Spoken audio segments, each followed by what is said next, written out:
Samajwadi party के अध्यक्ष अखिलेश यादव ने कहा है कि बेईमान अधिकारियों को बख्शा नहीं जाएगा। इस वक्त की बड़ी खबर आपको बता रहे हैं। अखिलेश यादव ने एक बार फिर से चेतावनी दी है उत्तर प्रदेश के अधिकारियों को और कहा है कि बेईमान अधिकारियों को बख्शा नहीं जाएगा।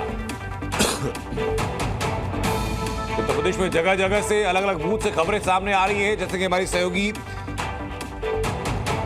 प्रीति रिपोर्ट भी कर रही थी, जहां लोगों ने कहा कि यहां में वोट डालने में परेशानी आ रही है और कई जगहों पर और लोगों की ऐसी शिकायतें आई। तो अखिलेश यादव ये कह रहे हैं कि चुनावी गड़बड़ी की योजना जो बना रहे हैं अधिकारियों को बख्शा नहीं जाएगा। ऐसी कोई योजना कामयाब नहीं हो पाएगी। ये जो गड़बड़ियों की सूचना है ये फैलती जा रही है और जो भी ऐसे अधिकारी हैं जो कि बीजेपी का एजेंडा सेट कर रहे हैं उनको छोड़ेंगे नहीं। और अकुश श्रीवास्तव जी हमारे साथ हैं।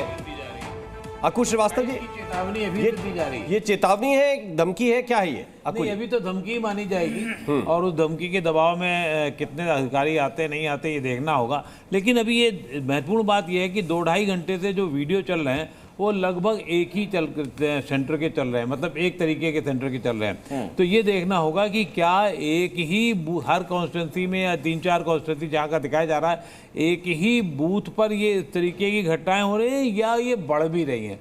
दूसरी तरफ ये है कि जो और बाकी 9 में से 5 और बची हुई हैं वहाँ पर वोटिंग परसेंटेज का क्या हाल है, वहाँ की स्थितियाँ क्या हैं, वो हमें अभी नहीं पता लग पा रही हैं। नहीं, लेकिन तो उससे एक आइडिया मिलेगा आपको थोड़ा सा कि अभी क्या। कुछ देर पहले हमारी सहयोगी बात कर रही थी, उसी बूथ से एक लड़का निकल कर आया, उसने कहा कि बहुत बढ़िया वोटिंग चल रही, कोई दिक्कत नहीं। फिर एक और सज्जन आए, वो भी हो सकता है वोटर हो या कार्यकर्ता, वो कह रहे हैं नहीं नहीं बहुत लाठियां मारी जा रही हैं, बड़ी परेशानी हो रही है। ये एक ही बूथ पे कैसे मुमकिन है? नहीं संभव है ना, तो इसीलिए कहना है सब बटा हुआ है मामला और अपने अपने वोट बैंक के हिसाब से लोग अपनी बात कह रहे हैं। जिनको जो पहले से तय है कहना वही बात कर रहे हैं, कुछ से कुछ इतर बात नहीं नजर आ रही है, ये मेरा मानना है। जी जी आनंद जी, सारी वीडियो जो आ रही है ना वो एक पर्टिकुलर कॉम की आ रही है। मुझे बताइए, तथाकथित तौर पर दिखाया जा रहा है, कोई कह रहा है, साफ साफ दिखाई दे रहा है कि किस प्रकार से मनोमस्तिष्क बटा हुआ है, वो साफ साफ दिखाई दे रहा है।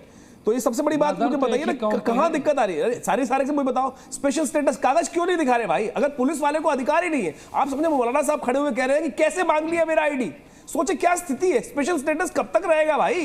ये स्पेशल स्टेटस नहीं है, साधारण नागरिक है हम सब लोग। अगर कोई रास्ते में पुलिस वाला खड़ा है और मुझसे आईडी मांग रहा है, मुझे दिखाना जरूरी है इस बात को। अगर अमेरिका में जाओगे ना, किसी वर्ल्ड कंट्री में जाओगे तो वहां नहीं मांगोगे तो अंदर जाओगे। एक सेकंड प्रोफेसर कपिल कुमार, 2 मुद्दे हैं सर जो चुनाव बड़े हावी रहे हैं। अभी तो ये फिलहाल तो ये बुरके वाला मुद्दा बड़ा हावी हो गया कल दोपहर के बाद से। अखिलेश यादव की पार्टी ऑफिशियल लेटर लिख रही है कि भाई बुरके में कोई आएगा तो आप बुरका हटाकर चेक नहीं कर सकते।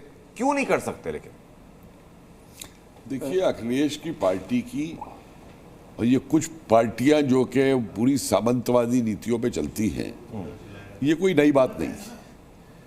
बूथ कैप्चरिंग होती थी, बैलेट वो किए जाते थे।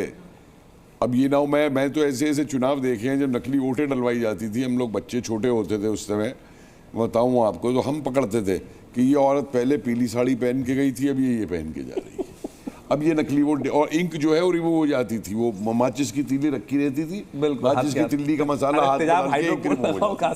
मेरा ये मानना है चुनाव के अंदर, अगर आप खुद कहते हैं कि चुनाव ईमानदारी से होना चाहिए, अखिलेश जी आप सबसे ज्यादा चिल्लाते हैं चुनाव ईमानदारी से होना चाहिए, ईवीएम का भी रोना अभी शाम को आपको आ जाएगा जो हर बार आता है, तो आप आइडेंटिटी नहीं देना चाहते जो वोट, अगर आपको वोट डालने आ रहा है तो क्यों नहीं आइडेंटिटी चेक हो और क्यों नहीं आइडेंटिटी कार्ड लिया जाए? नहीं, वो कह रहे हैं देखिए चुनाव की समस्या है साहब कि बुरके के अंदर जो लोग थे, बदले हुए लोग थे, आदमी। बिहार के अंदर आपको एक वोट आदमी बुरका पहन के आया हुआ था, वो वोट दे रहा था। आपके बगल में बिहार के अंदर 2024 के अंदर ये इंसिडेंट सामने आए,